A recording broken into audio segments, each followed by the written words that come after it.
کرنا. اب میرے معزز سامعین کرام ان آیات کو سنیے. اللہ نے فرمایا الہاکم التکاثر، کہ انسان مال کی کثرت کی ہوس نے تجھے اتنا غافل کر دیا حتیٰ زرتم المقابر، کہ تو قبروں تک جا پہنچا. آج میں آپ کو ایک عملی تفسیر سنانا چاہتا ہوں. ایک تفسیر وہ ہے جو ائمہ محدثین نے بڑی بڑی کتابوں کے اندر اس کی تفاسیر لکھی ہے. ایک تفسیر وہ ہوتی ہے کہ جو انسان اپنی آنکھوں سے دیکھتا ہے، مشاہدہ کرتا ہے، اور وہ جو مشاہدہ ہوتا ہے اس کا اثر ذرا زیادہ ہوتا ہے. آج سے کوئی 13-14 سال پہلے کی بات ہے. لاہور شہر کے اندر ایک سکیم جس کا نام ایڈن ہاؤسنگ سکیم تھا. میں بھی اس دوران وہاں موجود تھا. بڑی اس کی پبلسٹی ہوئی. 3-3, 4-4, 5-5 مرلے کے مکان ہیں، یہ پلاٹ ہیں. آسان قسطوں کے اندر انہوں نے کہا بھی آپ لے سکتے ہیں. تو جیسا کہ ہر بندے کی خواہش ہوتی ہے کہ سر چھپانے کے لیے کوئی چھوٹا سا گھر ہو جائے، یہ خواہش دل میں پیدا ہوئی اور دیکھا کہ یہ بڑی آسان قسطیں ہیں، میں افورڈ کر سکتا ہوں. تو میں نے بھی اس اسکیم میں حصہ لیا. 3 سال کی مدت دی گئی، بھی 3 سال کے اندر آپ نے یہ قسطیں جمع کرانی ہے اور پھر چوتھے سال آپ کو پوزیشن دی جائے گی. قریباً 11-12 ہزار افراد تھے جنہوں نے اس اسکیم میں حصہ لیا. تمام اقساط جمع کرا دی گئی وقت مقررہ کے اوپر. جب وقت ختم ہو گیا، اب پوزیشن کی باری آئی تو انہوں نے ٹال مٹول سے کام لیا. 1-2 سال اس طرح گزر گئے. پھر اس کے بعد یہ کیس جاتا ہے عدالت میں، اور اس وقت کی جو سپریم کورٹ کے ہمارے چیف جسٹس چودھری افتخار صاحب ہوتے ہیں، اللہ اکبر، بڑے معاملات میں انہوں نے 100 موٹو ایکشن لیا، لیکن اس معاملے میں انہوں نے بھی تاخیر اور غفلت کا مظاہرہ کیا. حتیٰ کہ وہ جو مالک تھا ایڈن کا، جس کا نام ڈاکٹر امجد، اس کو ملک سے بھگانے کے لیے راہ ہموار کی. وہ ملک سے فرار ہو گیا اپنی فیملی کے ساتھ، کینیڈا میں مقیم. اور پیچھے وہ جو متاثرین ہیں وہ رو رہے ہیں، واہ ویلا کر رہے ہیں، کوئی ان کی فریاد سننے والا نہیں. وہ جو ملک کی سب سے بڑی عدالت میں بیٹھا ہوا ہمارا چیف جسٹس ہے، پتہ چلا کہ وہ تو آپس میں سمدھی ہیں، آپس میں رشتہ دار ہیں. کس قدر انصاف کا قتل کیا گیا. اللہ اکبر کبیرہ. دنیا سے انسان، دنیاوی معاملات میں انسان چھپ سکتا ہے، بچ بھی سکتا ہے. اللہ کی عدالت میں پھر اللہ ہی قاضی ہے، اللہ ہی وکیل ہے. وہاں نہ کوئی جھوٹے گواہ ہے، نہ کوئی وہاں جھوٹا وکیل ہے. وہاں تو اللہ فرمائے گا ہاں بھائی، جو سامنے مجرم ہے اگر وہ جھوٹ بولنے کی کوشش بھی کرے گا تو الیوم نختم علی افواہہم وتکلمنا ایدیہم وتشہد ارجلہم بما کانوا یکسبون. اللہ فرمائے گا تیرا منہ بند ہو جائے. اس زبان سے جھوٹ بولنے کی کوشش کرتا ہے، زبانیں بند کر دی جائیں گی. اس بندے کے ہاتھ بولیں گے، اس کے پیر بولیں گے، اس کے اعضائے بدنی اس کے خلاف گواہی دیں گے. وقت گزر گیا، 10 سال 12 سال 13 سال بیت گئے. اب جا کے اچھا ان متاثرین میں ایک یہاں ہماری روئی برونیے کے اندر آج سے 2-4 سال پہلے ایک صاحب، ان کا انتقال ہوا. بڑی مفلسی کی حالت میں ان کا انتقال ہوا. یعنی پاکستان ان کو بھیجنے کے لیے بھی کچھ دوستوں نے پیار محبت کیا اور پیسے اکٹھے کر کے ان کی باڈی کو بھیجا. وہ بھی ان متاثرین میں شامل تھے. کتنی بیوائیں تھیں، ایسے غریب تھے جو دل کے اندر وہ حسرت لیے کہ ہمارا پلاٹ ہمیں ملے گا، ہمارا مکان ملے گا، وہ دنیا سے ہی چل بسے.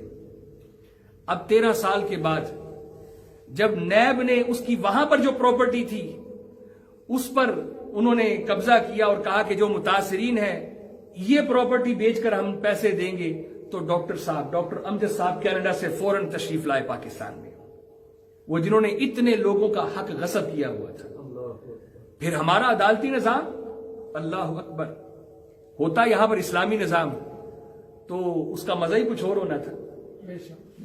جو ہمارا عدالتی نظام ہے، فرسودہ نظام، انہوں نے پھر سٹے لے لیا، پلی بارگیننگ ہوگی، اس طرح کے معاملات چل رہے تھے.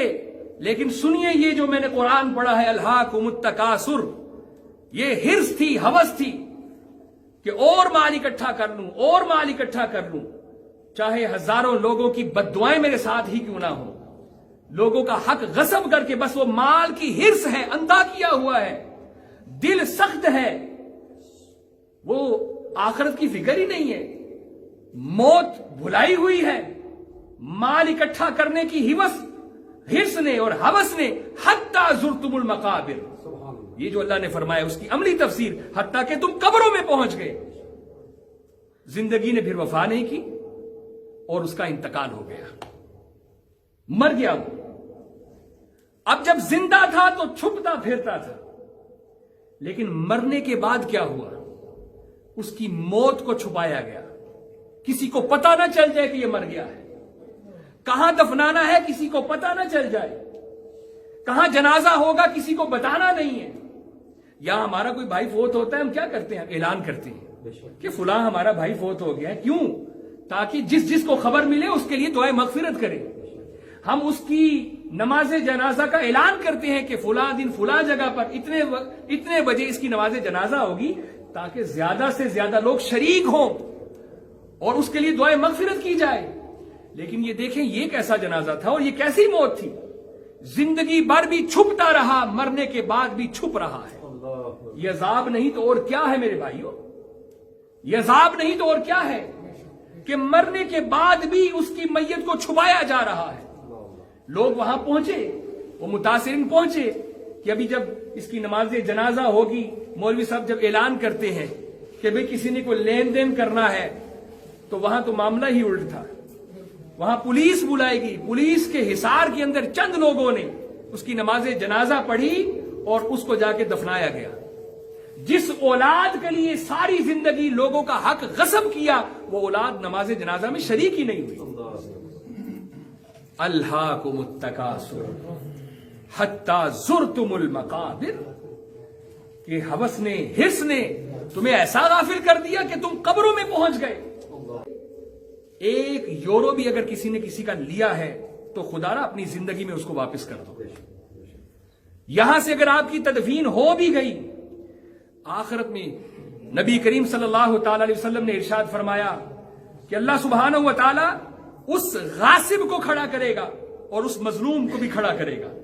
وہ ظالم اور مظلوم دونوں آمنے سامنے ہوں گے، حق کو غصب کرنے والا بھی اللہ کی عدالت میں کھڑا ہوگا اور جس کا حق غصب کیا گیا ہے اس کو بھی کھڑا کیا جائے گا، اور فرمایا جائے گا کہ جتنا اس نے حق اس کا مارا ہے اتنی نیکیاں اس سے لے کر اس کو دے دی جائیں، اتنی نیکیاں اس کو لے کر دی جائیں۔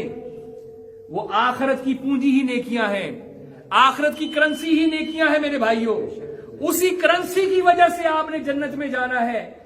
اللہ اکبر۔ اس حدیث کو یہاں روکتا ہوں، ایک اور حدیث میرے ذہن میں آئی۔ حضور نے اپنے صحابہ سے کہا، اے میرے صحابہ بتاؤ غریب کون ہے؟ غریب کون ہے؟ صحابہ کرام رضوان اللہ تعالی علیہ مجمعین نے عرض کی، یا رسول اللہ صلی اللہ علیہ وسلم، جس کے پاس پیسے نہیں ہے، مال نہیں ہے، دولت نہیں ہے، وہ غریب ہے۔ اللہ کے نبی نے فرمایا نہیں، غریب وہ ہے کہ وہ محشر میں آئے گا، اس کے پاس نیکیاں ہوں گی لیکن اس نے لوگوں کے حق کھائے ہوں گے۔ اللہ فرمائے گا جن جن کے حق کھائے تھے یہ نیکیاں ان کو مل جائیں، اس کے پلے ایک بھی نیکی نہیں رہے گی، وہ ہے غریب۔ اس سے بڑا غریب کون ہوگا؟ تو فرمایا رسول اللہ صلی اللہ علیہ وسلم نے اس کی